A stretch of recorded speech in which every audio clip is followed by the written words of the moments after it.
Good morning students. আজ বৃহস্পতিবার। Wings of practice for kids এই বইয়ের ওয়ার্কশিট নাম্বার 18-এর যে 11টি কোশ্চেন দেওয়া ছিল, আশা করি তোমরা সবাই কমপ্লিট করেছো।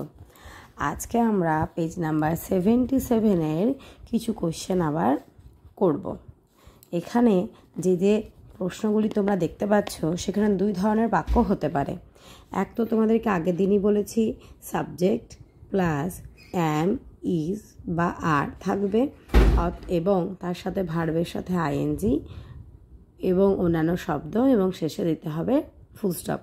এই গঠনটি অনুসরণ করে তোমার বাক্যটা কমপ্লিট হতে পারে, বা সেই অ্যাম ইজ আর যদি না থাকে, তার বদলে যদি ওয়াজ ওয়্যার থাকে এবং ভার্বের সাথে আইএনজি থাকে, তাহলে বাক্যটি প্রথমে বসবে সাবজেক্ট, তারপর ওয়াজ ওয়্যার, ওয়াজ অথবা ওয়্যার প্লাস ভার্বের সাথে আইএনজি এবং রেস্ট অফ দ্য ওয়ার্ডস নিয়ম অনুযায়ী, এবং শেষে বসবে ফুল স্টপ।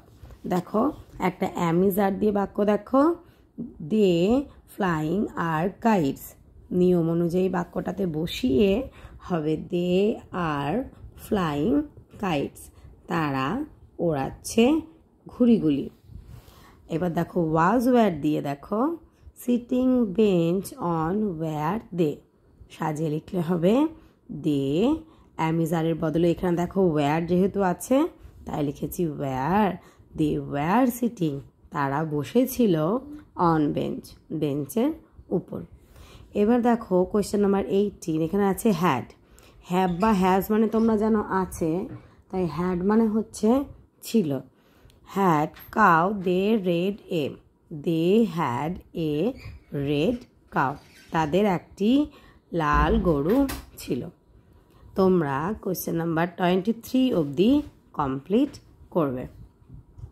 দেখা হচ্ছে শুক্রবার। টাটা।